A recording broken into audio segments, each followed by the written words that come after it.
Cliff Notes. The Cliff Notes. I think I farted.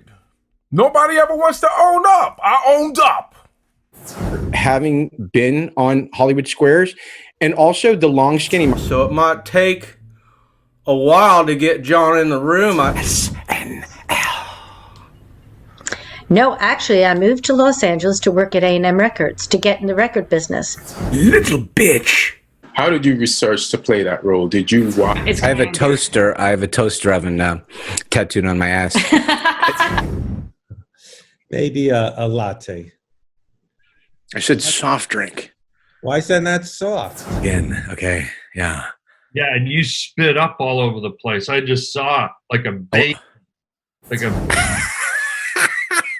Can you pour? I remember someone wrote that when I did Hollywood Squares. who are biologically predisposed, you know, I would say to extrasensory perception could really Well, And then Ray there Combs. was the guy after him. Ray Combs, talk about.